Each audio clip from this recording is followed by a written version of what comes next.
Welcome back. Hope you're all teed out. And this is the home stretch now, so we have a nice opportunity to focus on a related issue, but also to try and bring some of the strands that we've chewed over, if that's not mixing too many metaphors, throughout the day, in particular this afternoon. So what we wanted to do in this last session is really think through not just the pace of change of technology and what it might do, but really particularly what it's going to do to the world of professional work, and in particular, if you don't mind and don't roll your eyes, to the world of medicine and physicians. I was in a meeting the other day with someone who said they'd gone to a big US meeting in their specialty, and about the future and future technologies in their particular specialty. And someone midway through this massive congress stood up and said, "The doctor is dead," and then sat down again, and put the fear of God into everybody. So I think we're going to sort of discuss the doctor is dead issue in this particular issue. And I've got a really nice panel here, as you can see. The panel is not quite as advertised because we've had some sickness to deal with on our plenaries. So I'm very, very grateful to the panelists that are here today. We have, next to me, we have Dr. Samantha Roberts, who has two jobs, actually. She is newly appointed Chief Executive of the Accelerated Access Collaborative, which I hope she'll be explaining to us, which is an NHS improvement show, if I can allied the two, but she's also Director of Innovation and Life Sciences, also at NHS Improvement. Next to her, with great thanks, we have Dr. Shanti Vijay, I'm going to say my apologies, Vijaya Raghavan, thank you very much, who is consultant physician. Thank you. I've been practicing. Oh, right, okay. Consultant physician in diabetes at Barts Health. Shanti has been very, very busy working for the last 10 years in developing virtual consultations, particularly for outpatients, and I think her experience there would be very, very interesting. Notice the 10-year experience. And then next to her is, known to many of you, is an old friend, Dr. Fiona Godley, who's the editor-in-chief in the BMJ, who really has a wonderful bird's eye view, doesn't she, of but certainly the medical profession, but things medical more generally. And I think her perspective on this coming revolution would be particularly interesting. So just before that, I was just going to show one or two slides just to get the joint jumping, as it were. I just noticed some recent ONS figures and graphs, and I just wanted to show you with respect to automation and work. So the first one was, this was some recently published, the probability of automation in England, 2001 and 2017, and what this shows you is just for broad groups of workers where they think what they think the probability of automation is now, the kind of likelihood of more automation hitting, and how profound that is. And so I think what the broad, leaving aside the definitions, what do you mean by automation and what do you mean by probability, I think this is giving you an idea of where they think the automation is going to hit the workforce. And what's interesting here is that, the sort of, what traditionally have been called lower skilled or less skilled occupation, elementary occupations, are more at risk, according to this, than the professional occupations, or indeed the managers, directors and senior officials, which are more prevalent in our world, perhaps. So one way of looking at this is what automation, as seen in the future, is likely to hit. But another way of looking at this I was mooting was actually how skilled certain professional or certain groups are in resisting. And it could be, of course, that the professions are most skilled at resisting, which is what we might be discussing a bit today. So that's one slide from ONS. The second is the risk of automation of jobs changes according to where you work. Obviously, case mix here will be involved, what types of work are concentrated in different parts of the country. But as you see, this is not an equal picture, in that London and the southeast, of course, will largely be able to resist these technologies, but those in the northeast and other parts of the country will be more vulnerable to them. And then, of course, that vulnerability translates also into age group. Again, probably there's a case mix here, because the younger you are, the less likely you are to be in highly skilled professionals, because you haven't yet trained up. So there's a vulnerability issue here with the young. So what we're talking about are lower skilled parts of probably parts of the country that have less economic activity, and the young seem to be the most at risk, according to ONS, of automation.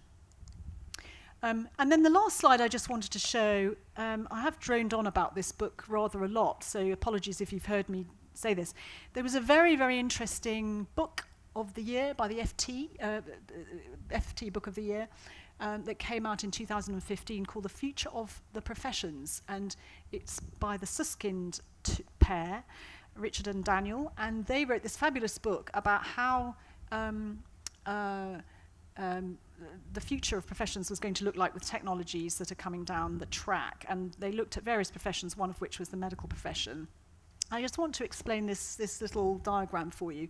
So what they were basically saying is that what used to be, they're talking about medicine here, what used to be in medicine was largely a craft. Over time, some of the craft will be standardized, guidelines and all that, and then it will be systematized. For those parts of medical care that really can be protocolized, it will be highly systematized, leaving less in the craft box. So what they were arguing in a nutshell was physicians will be pushed into a craft box, and that anything that they do that could be more standardized or systematized will be given to other people who will be able to do this job just as well, if not better, because they will have assistive technologies at their disposal. And so therefore there is an opportunity here for other workers to take on medical tasks, leaving fewer physicians, but what they are doing is less protocolizable type of work. And then they also said that in addition to that trend going on, there will be another trend, which is that a lot of medical knowledge that was formerly chargeable, if you like, will be available online. At first, it will be chargeable online for highly sort of skilled medical kind of things. Then it will be available, but not charged online, but in maybe commercial sort of boundaries of some sort, companies. And then ultimately, it will become in the commons, is how they argued it. I'm paraphrasing, and you will really need the chapters. So I thought those were two very interesting broad trends to think about in this last session. The changing role of medicine to possibly seeding various areas and moving into a craft area, which may mean highly specialized. It also may mean where you have lots of conditions that you need to manage that simply can't easily be protocolized. And then secondly, the whole nature of medical knowledge will become uncommoditized and externalized and free. And that's where the Google Health and all the others will come into the business and provide stuff free, ultimately charging, but then ultimately it may become more freely available. So if you take that for a minute, take that thesis. I know we've talked earlier on about technology being very difficult to diffuse. I mean, it's highly complex what is now needed to get change fast in technology. But if you'd say that it is going to happen at some point, and this is likely to be the result, it's quite frightening for some clinical people already in this area, particularly the medics at this end, at the craft end. So how are they going to be helped to embrace this agenda and not resist it? And I'll end by saying one of the suggestions, which is kind of bleeding obvious, I suppose, by the Suskins, was that the way into this for done to professions is not to present that their jobs will be disrupted and that they have to kind of respond, but for they themselves, with others, to decompose their tasks and work out which ones are more easily systematized and standardized, where they own the agenda, they embrace the agenda with others, and they don't resist to the point that they are then disrupted, if you see what I mean. They are part of the narrative, they're not the resistors to that narrative. So I think this is the kind of thing we wanted to just sort of draw some threads together. And with that, we've got our wonderful panel, who I'm just going to move over to now, and we'll begin the discussion. So first off, I wanted to maybe turn to Sam, partly because of her exciting new role. She really does have a bird's nest view, eerie view of the system, so to speak, and is really in a position to be able to help accelerate some, which is the theme of the day, some of these technologies that are going to hit the system. So I just wondered whether this sort of analogy is chiming with how you're seeing your work at NHS England and Improvement, and also what are you thinking of to help the professions embrace this agenda and not be fearful of it? Yeah. So is my mic? Can people hear me? No, I'll just speak louder. I don't think my mic's working. Mm-hmm. So put your hands up at the back if you can't hear me. Felix, will you put your hand? I think it's on now. Yeah. So sometimes when I hear about technology and professions, I feel as though we're setting up a war that will end up being a partnership. And the reason that makes me think that is when we look at a couple of things. So first of all, the AI State of the Nation report, the vast majority of new technologies are or only 1 in 4 have had a CE mark. So that means they're at the very, very, very, very earliest start of the innovation cycle. So that's the one fact. The second fact, I think, is some of the work that the Health Foundation has done to look at the nature of the innovation cycle when it's not a medicine, and that actually it's a process of continual adaptation and negotiation between the recipient of the innovation and the innovator. So I think these two facts, the fact that we have lots of very early stage innovations and the fact that we've got a relatively fluid innovation cycle that isn't just phase 1, phase 2, phase 3, TA, funding mandate, do you know what I mean, of clinical trials, means that from now, clinicians and managers and those that are using these technologies are being asked to define the use case, define where it works in their daily life, develop the innovation as they like to see it. And I think that's what your data has shown, is that in almost all the cases where innovation is tested, the innovator changes something about the innovation and the adopter changes something about their practice. So it's actually much more of a partnership than a recipient's kind of, and then the innovator demanding this is the way it's used. So I think that's the world that we're in now. Our responsibility, therefore, to the professions is to make sure that they have the time and space and skills to play that role of the adapter and the person who can find the place in the pathway that it makes sense for this innovation, or within their work role that where it makes sense that this innovation would actually make their life easier or the patient's experience easier. And so I think that's some of the things we're wanting to do through Accelerated Access Collaborative. When we talk about real-world testing, is kind of how do we create these environments where all the members of the health team can come together with innovators and have this kind of negotiation of, you have this innovation, but I actually want to find a place where it's useful. Thank you. Yeah. I mean, we heard of in an earlier session sort of the places where technology are really hitting particular clinical areas. Yeah. And one was, of course, imaging and pathology. Yeah. Another was in predictive technology and analytics to do with mental health, and another was fetal radiology, again, imaging. Yeah. Do we have any lessons from that, where there are some clinician specialties that are kind of just the vanguard of this type of thing, and is there anything that we can learn for other clinical specialists? So I don't know. So I'm not aware of, but audience, feel free to pitch in here if you know of huge professional groups that are really the vanguard. But more, I'd say there are great examples of where clinicians have worked with innovations to get to this negotiated position. So, I think the Moorfields example is a great one, or the work that they're doing on screening mammography is another great one. Where, so I think, from my view, but I'm happy to be disagreed with by the audience, is that it's not whole professions that seem to be adopting these things more quickly, but it's places where clinicians have got the time to develop a use case together with an innovator, implement it in a local setting where it makes sense, and then try to spread it, where we're seeing the peaks emerging.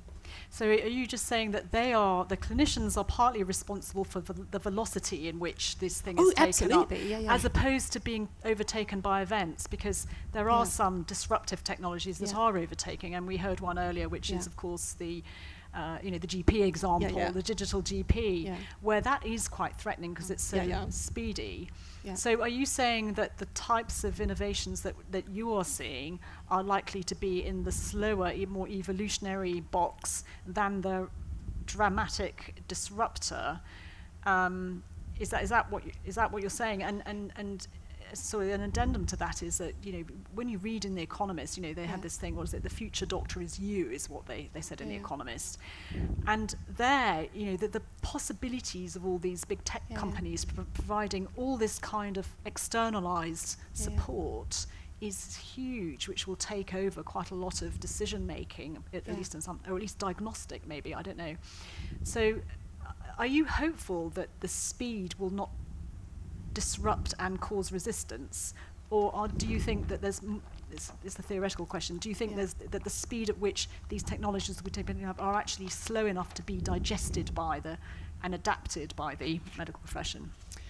Well, so I think that the digital primary care is the one great kind of disruptor that we see. But if you look across all the other promising areas that we certainly look at, which is screening, diagnostics, risk prediction, early diagnosis,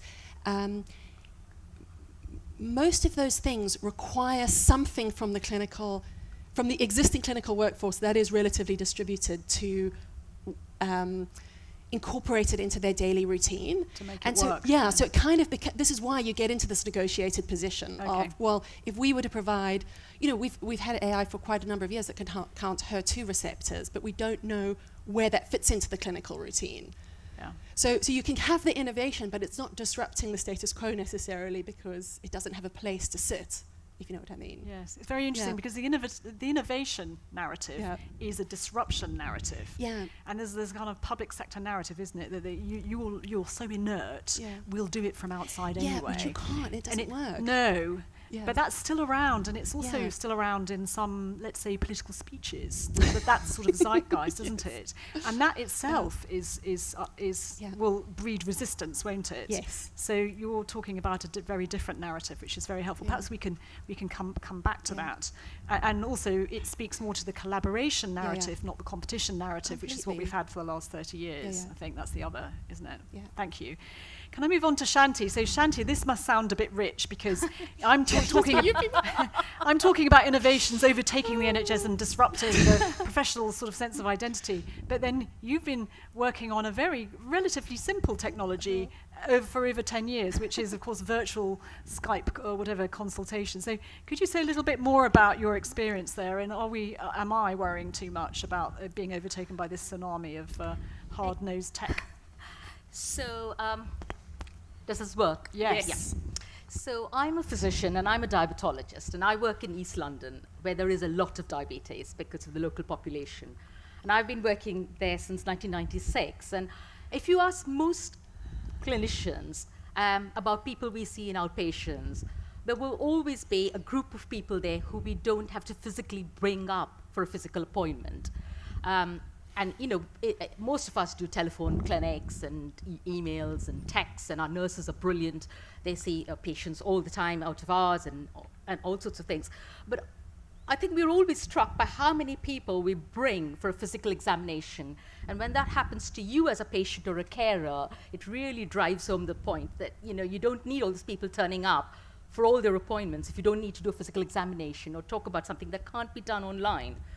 So in 2011, we were very grateful to the Health Foundation for giving us some funding as part of their Shine Award there, and Helen and Penny and people like that were responsible for us getting into this in the first place. And it was really just to look at whether it was possible to replace some face-to-face contact with online contact using consumer Skype.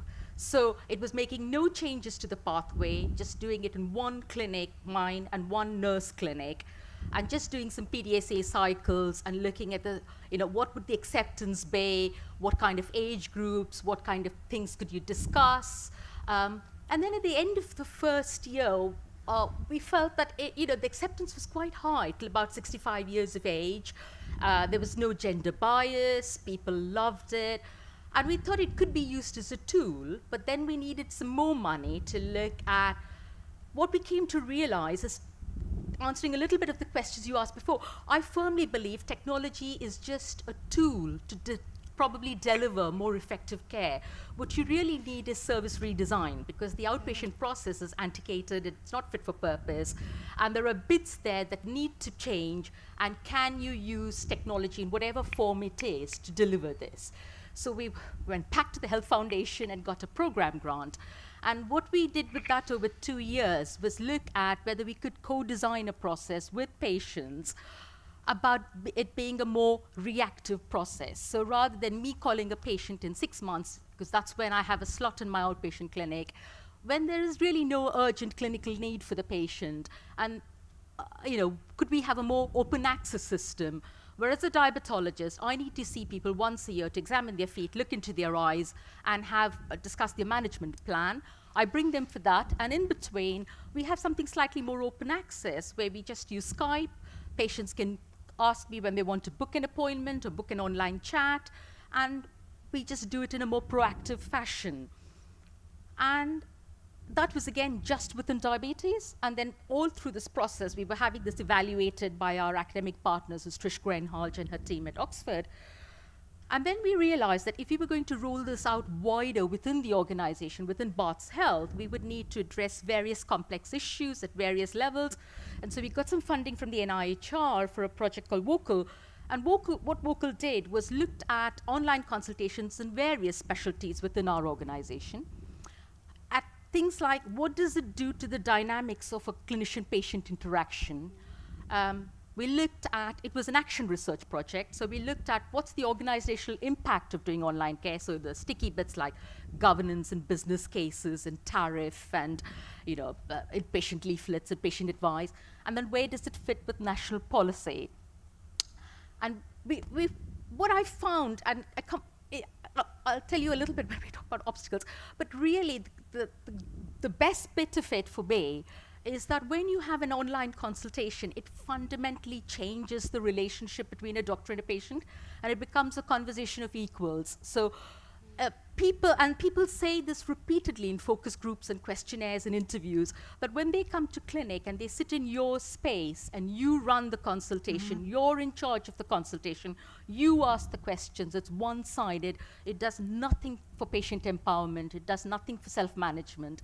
When you Skype a patient at home, the conversation becomes a conversation of equals, and then you start having a very mature conversation about things that they want to talk about. And then we came back to the Health Foundation for further funding, and we were awarded the Scaling Up grant last year. And what we've been doing as part of Scaling Up is looking at 3 pieces of work. One is about what is it that we need to embed this nationally. So, is it hand-holding, help, is it support? And we've set up something called a virtual consultation hub, which is really if a governance lead wants to talk to our governance lead, we put them in touch. But we also realized one size doesn't fit all. So really working with different teams around the country to look at what are the challenges they face and how is it that could a virtual consultation fit in with what they're planning to do, and looking at different patient populations.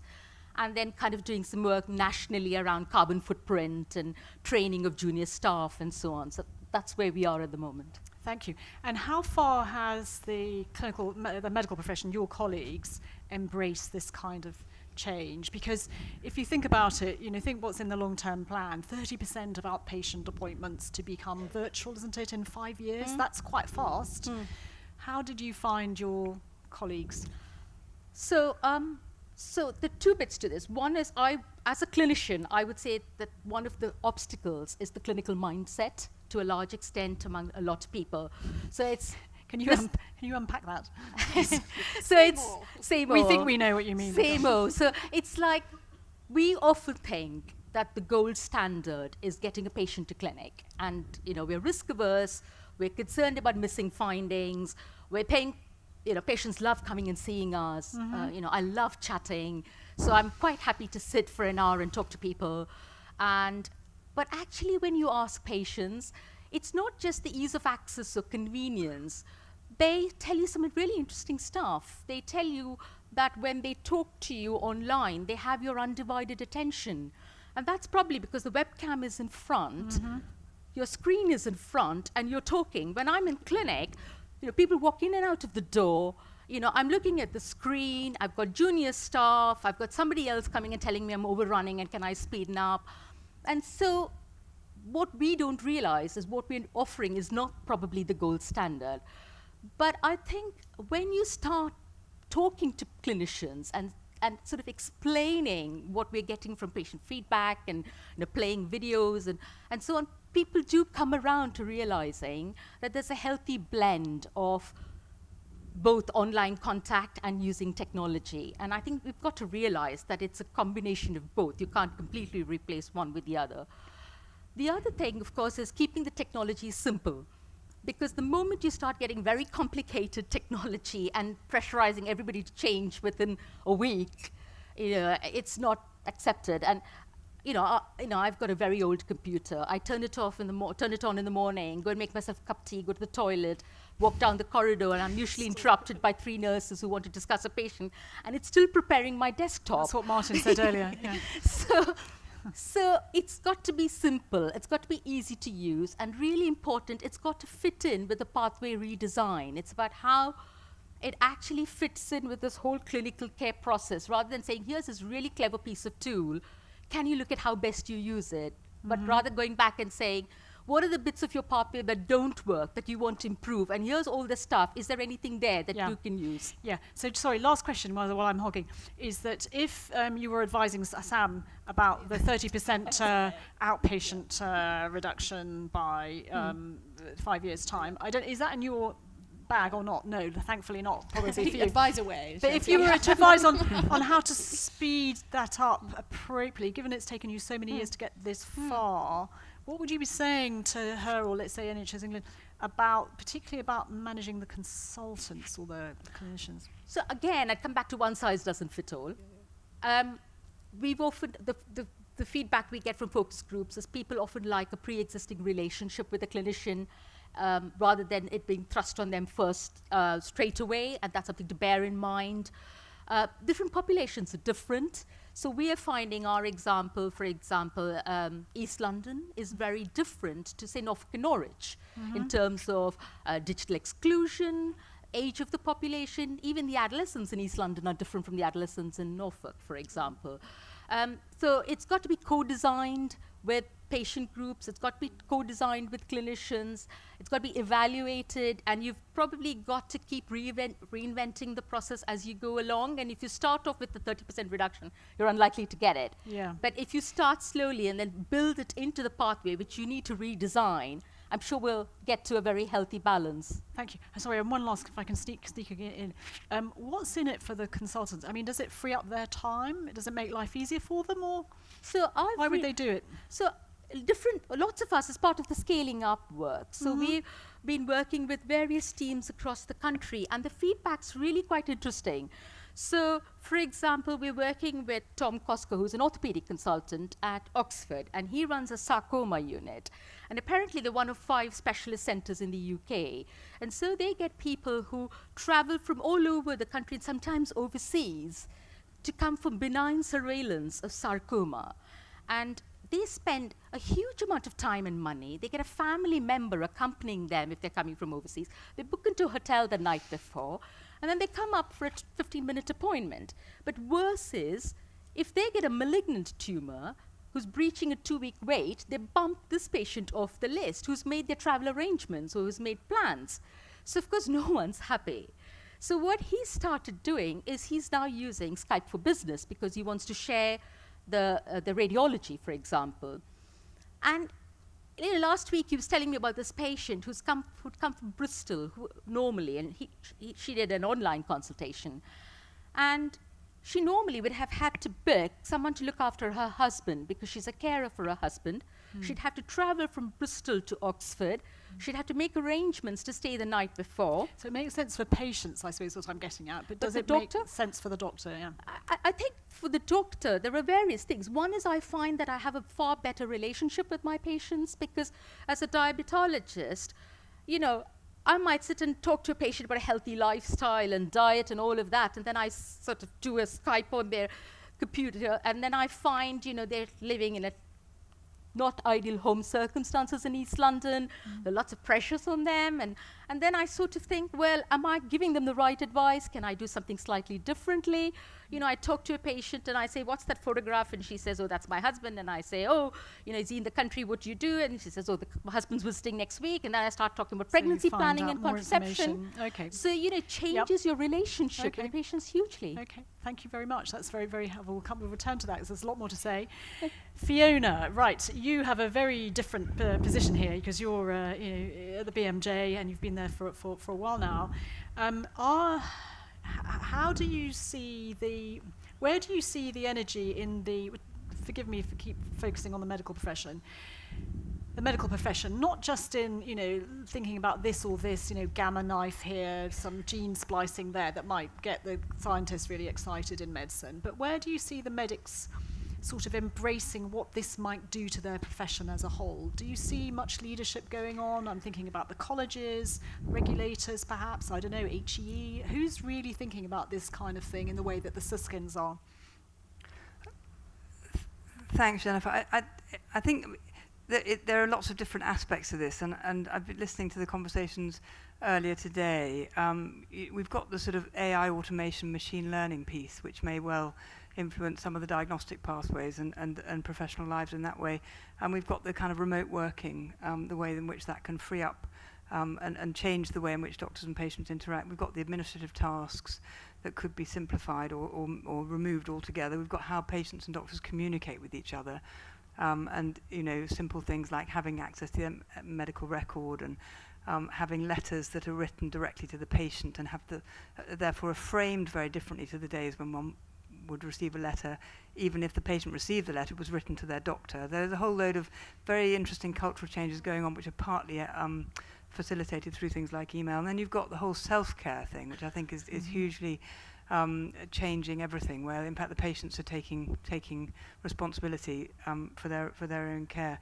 And I think in terms of the kind of clinical leadership of which bits of those are going to be most innovative and which bits of those are going to move fastest, I think we'll see that where technology can really change the doctor's life, where technology can really make doctors' lives better and they can really see benefit to patients in terms of safety and patient experience.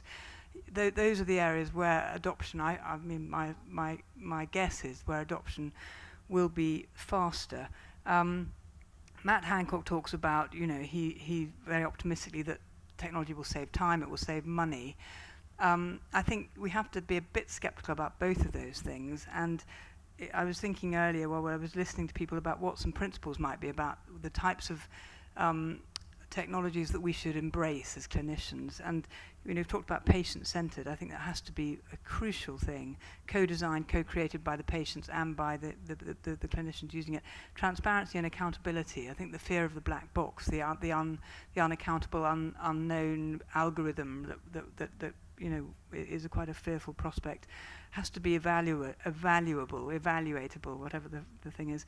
I think it has to ideally head towards equity rather than the reverse of equity, because we know we've got such huge inequity in health and social gradients, and the technology has to be tested against, will it increase or reduce equity. There has to be choice. You know, this is we all have different choice in our lives. Do we do online banking? Do we do online booking of airline tickets?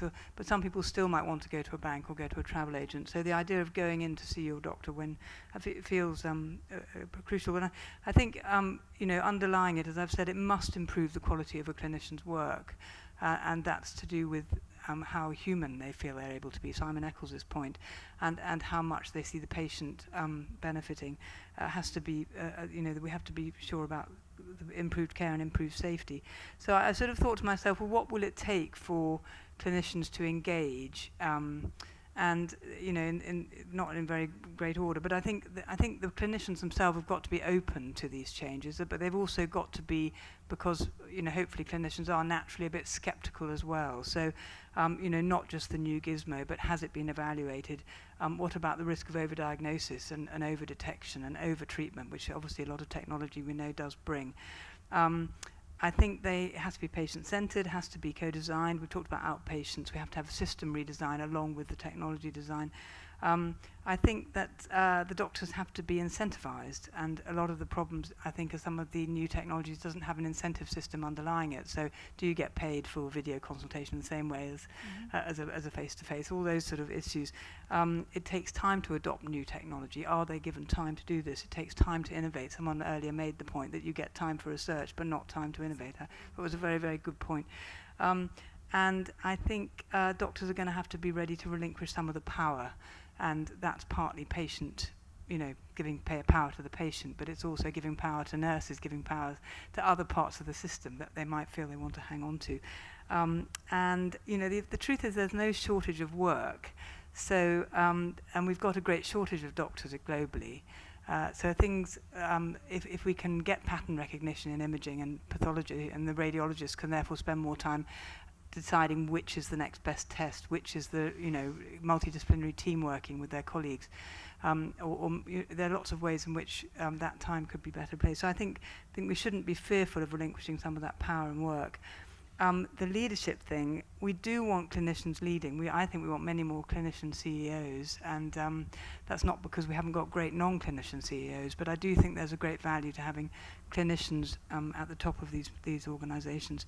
But my final and slightly worrying for perhaps an audience of this demographic is that I think you're going to have to be young to embrace technology, and I think we're going to need, there are a lot of us who are going to have to just retire and leave before the real technological revolution is going to happen, because we all know that our kids don't even think that it's digital, it's just the air they breathe. And rather like in publishing, we don't talk about digital publishing anymore, it's just publishing.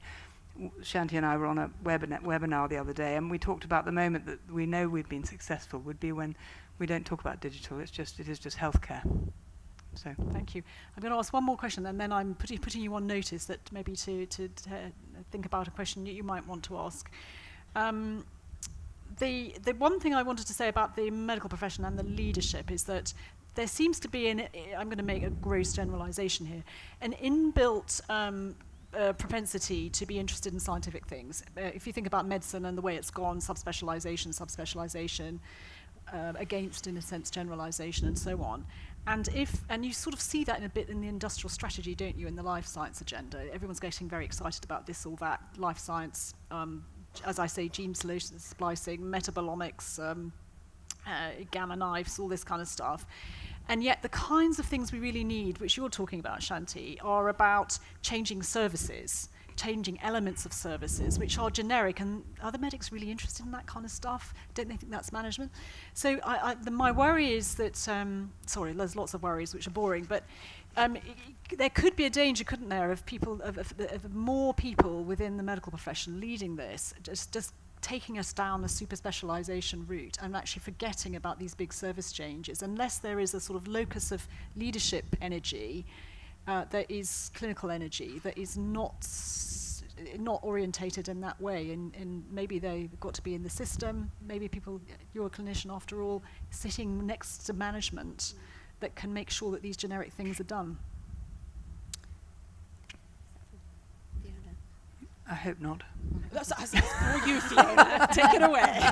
Well, we can leave that one hanging, and I can ask you, because you're all extremely talented. What do you think? Yes, Nick, and then the lady next door, and then the list lady. Just yell if there's a delay with the mic. Okay. It's actually an answer to your question, Thank Jennifer. you. Because it struck me that one of the things that hasn't been mentioned, I think all day, is the medical industrial complex. Yeah. And if you look at the technologies, everybody always goes on about how difficult it is to innovate, and it takes 10 years, 15 years for effects of randomized trials to take. At the other end, laparoscopic surgery took 18 months to go from open cholecystectomy to virtually no open cholecystectomy, and all laparoscopic. Why? Because of the commercial interest in flogging the kit. And the boys liked the new toys, given that most of the surgeons were boys then. We're seeing the same again, with no clear evidence of any benefit in terms of patient outcomes or patient experience. We're seeing the same again now with robotic surgery. Now, that's being driven to a large extent by the doctor industry and common interests there. So And I the think industrial strategy sort of encourages, I mean, I don't want to diss the industrial strategy, but there is a bias in there, Yeah. isn't there? With that? yeah. So I think that now, on the other hand, the sorts of brilliant things, Shanti, you're talking about, the transformations, there's no commercial interest. There is no industry who's going to actually want to will benefit from what you're doing, which is far more important, far more profound for the public and the benefit of the public. So that's the mismatch I think we've got. Yes, thank you. So we'll just hold that. So that's commercial determinants of innovation. I think there's that. Yes, next door. Hi, my name's Stephanie Jordan. I'm a Care of the Elderly Registrar and a Clinical Fellow at the GMC in Leadership this year. Great. It's a question for Shanti. I'm interested to hear about your work in the diabetes service. Questions about unintended consequences. So I'm thinking about our Parkinson's disease clinics. Quite often those clinic appointments are labelled as the routine follow-ups end up being quite a good opportunity to do advanced care planning for patients. So I just wondered, have you looked at unintended consequences in the service, or have you found any? Sorry, let's just hold that. I will come back to you in a minute. There was one other person who'd had that. Oh, yes, there, thank you.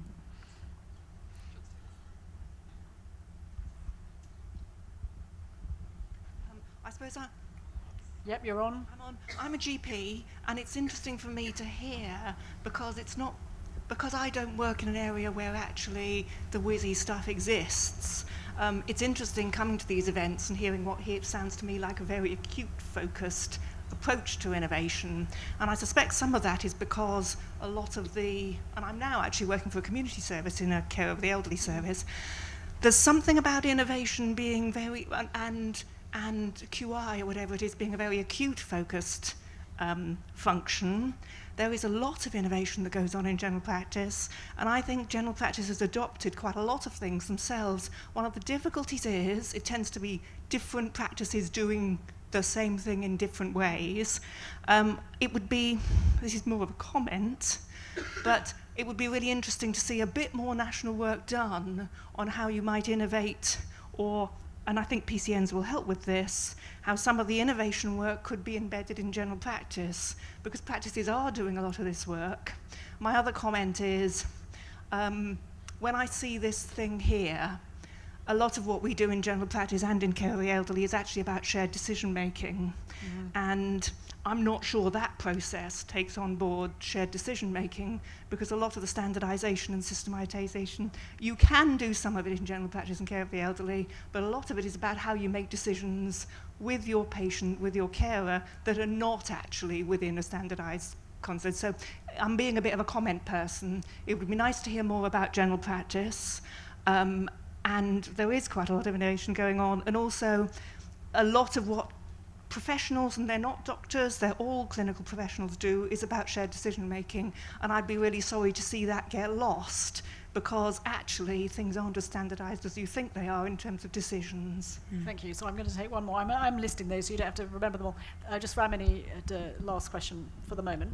Hi there, thank you. Ramini Munisinger, I'm an anaesthetist, and just to pick up on that last comment, so I think the shared decision making falls into the craft, and I think that the standardization and systemization will take off a lot of the workload that can sometimes, that can be standardized and systematized, and the things that can't, the shared decision making will be given more time, and we all know that GPs and geriatricians and anaesthetists and everybody else need more time.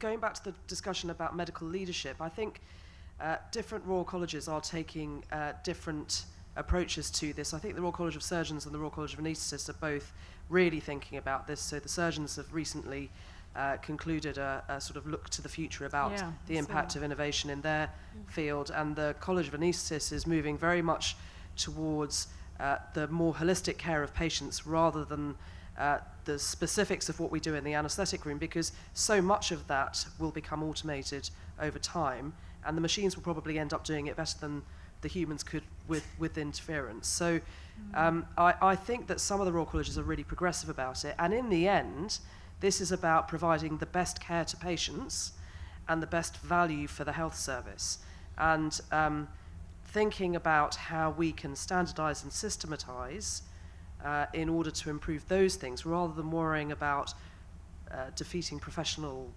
objectives and so on, I think is the key. Just one last before I go to the panel on those questions. You will all have read of Atul Gawande, won't you? And also Don Berwick actually, and they've been talking a lot about the emotion of medicine, the relationship side of things, which is really, I suppose, in the crafty box sort of thing, perhaps. I don't really see that kind of level of discussion here. Really, I mean, I'd be interested to hear from you all where you see those things surfacing through clinician leaders. Anyway, while you're mulling over that, I think this question about what I'm calling commercial determinants that Nick mentioned is quite interesting. And then Sam, I wanted to ask you about that, maybe Fiona, because Sam, part of your job is assessing what the needs of the NHS are, not just what the commercial interests are that are bouncing off the NHS. Yeah. Yeah, so we have maybe a slightly less extreme view of the world of it being entirely commercially driven, but we have definitely recognised that there is an issue with innovation of the balance between it being supplier driven and demand driven, and certainly the balance historically has been on the supplier side. So we're very, in some ways, passive recipients to suppliers saying we've got this.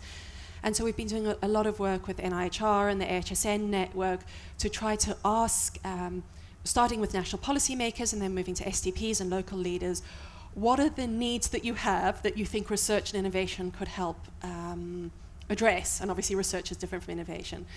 But actually that's, so we've started that, we've had like 67 interviews and 267 survey responses, and the report is published. But you realize this is a completely new kind of conversation. So it's not like people have that at the top of their minds because it's the first time they've been asked. So I think we're at the very start of the journey, but we absolutely recognise what you're saying, that we need to be articulate about our demand and kind of focus our resources, both clinical and financial, where we see the need, not just on what the innovation is. So it's an old question. I think the NHS R&D grant is about 1% of NHS spend, isn't it? And it goes yes, through. That's exactly right. It's 1 billion to 110 billion. Or goes whatever. Through NIHR. Yeah, exactly. And it's a cliche to say that it's mostly R and not D. Yeah. But somebody said earlier, if we could have a bit of, they didn't quite say venture capital, but if there was some kind of capital fund. I mean, at the moment it's a few organisations funding, or NIHR does a bit. Yeah. We do a bit. The foundation. Yeah. There will be others, but and a lot of our sort of small-scale innovations have been scaled up and now are pushed out nationally, which is nice. But could there not be a more of a fund for this type of thing to give people the space that would help Shanti maybe, so it doesn't have to come out to us all the time, although it's very nice, or others, or maybe even some social impact, NHS social impact investing, I don't know. I mean, is that something you're thinking of? Yeah, so actually there are funds for development. They're way smaller than the NIHR budget, which make of that what you will.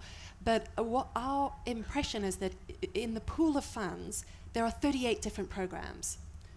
So we're definitely not getting the bang for the buck that we need, because you as an innovator are getting a little bit of money here and then you drop off a cliff and then you get a little bit of money there, and you as a trust are getting a 6 month of a project manager, and then there's nothing. And so that's one of the jobs of the Accelerated Access Collaborative, to say, okay, let's all pull our collective funds and let's have a bit more of a funding pipeline where we go, right, we provide significant funds at prototype stage, significant funds at real world testing, adaptation stage, and a bit more standing infrastructure in the NHS to support that, rather than little itty bits. Yeah.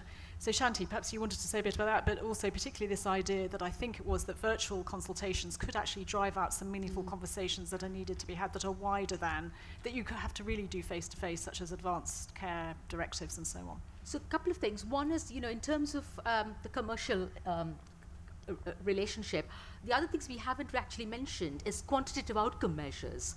So, clinicians are really obsessed by showing that there are positive quantitative benefits. And we are showing a 5 millimole reduction in HbA1c in people who are engaging with online care, because it really helps self-management.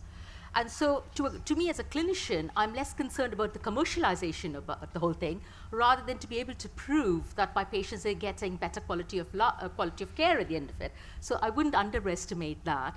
And the second thing is the lack of a competitive tariff is a serious disincentive for organizations for digital care. And unless that's addressed, even if it was commercialized, it would still be an obstacle. In terms of unintended consequences, we've done some work with the HPV cancer team at our hospital. and they're using online consultations. And actually, one of the myths is cancer diagnosis is probably best discussed face to face. And what a lot of patients are saying in focus groups is actually they'd much rather have that conversation from a physical space they're comfortable in, surrounded by a member of the family, and not having to make a journey on the underground for 2 hours, hear that the cancer's come back, talk about treatment plans, and get back on the train crying all the way home. So, you know, I think there's a lot we assume, and again, this is the clinician mindset, that certain things are best done face-to-face by a doctor and a patient in a cold outpatient clinic room. And somehow it requires us, and that's why one of the things we're doing with HEE really is to start talking to doctors in training and nurses in training, because coming back to you, I think we're all past our sell-by dates, most of us. And really, Speak for yourself. Speak for myself. But I think a lot of it is junior doctors, doctors in training, junior nurses, because that's where the change has to come from, I think. Thanks. And then there was a nice question about primary care. That a lot of our discussion was acute focus, but actually you're saying quite a lot of innovation that happens in primary care anyway. But also, I don't know about you, my practice, sort of yes and no, I suppose, is the answer. Some of it, they're still pretty antiquated, I would say. But I don't know who wants to take that one on. Yeah. I can pick that up. Yeah, this was a big topic during the long-term plan development, and we absolutely recognise that, and that's why there's, in the new primary care network contract, there is the funding for test beds, which is this idea of, nice. You know, can you take things that looked promising in one practice or group of practices and then test it in multiple practices, see exactly as we talked about, see how you would change the pathways, see whether it works with your payment mechanism, see whether it works with your staff types, etc., and then it can be rolled out. Completely. Yeah. Completely. Yeah.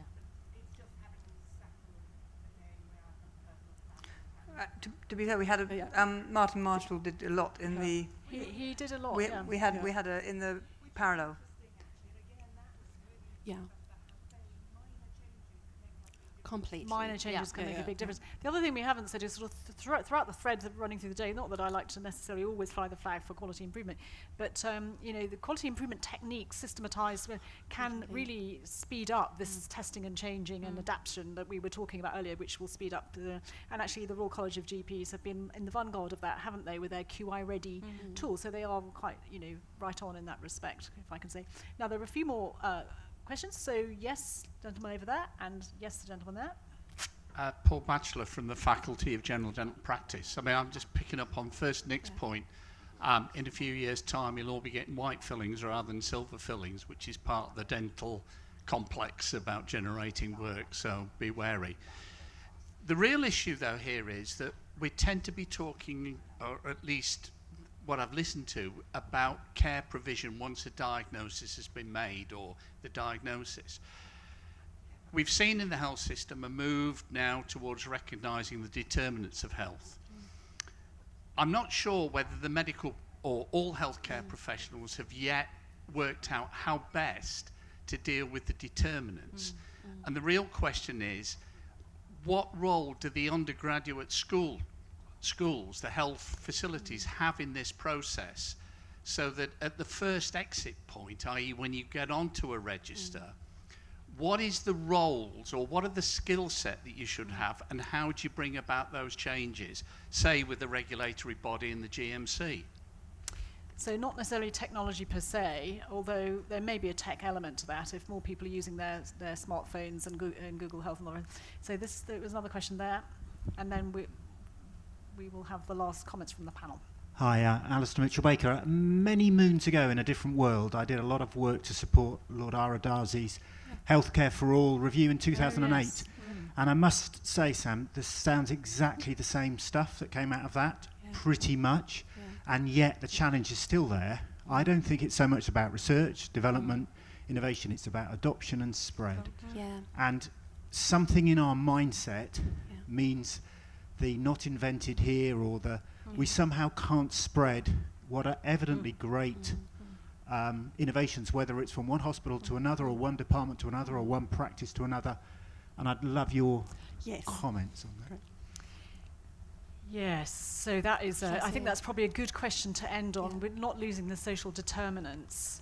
I mean, I thought Simon was great this morning, but he didn't really address the issue of culture, did he? And how to up the speed of change through that mechanism. It was through the kind of pokey, nudgy things, as regulatory things, as opposed to the things from inside the guts of the NHS and the culture. So anyway, so let's have some final comments on that. Yeah, I completely agree with you. Adoption is kind of 80% of the challenge.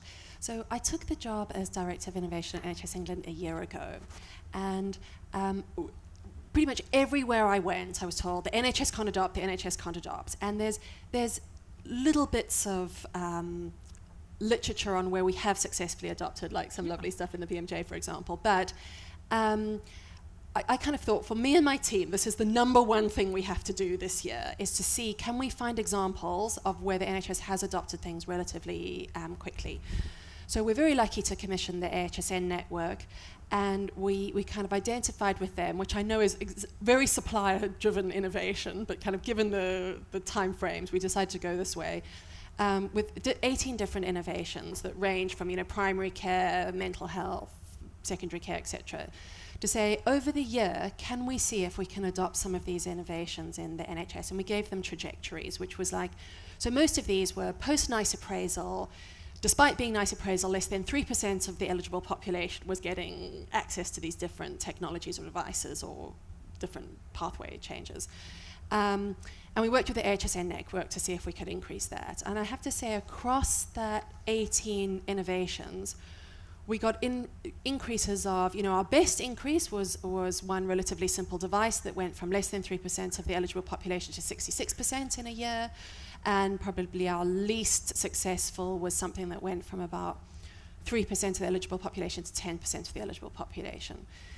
So I feel like we have some credible data to say, it's not that we can't do it, it's that we don't systematically do it.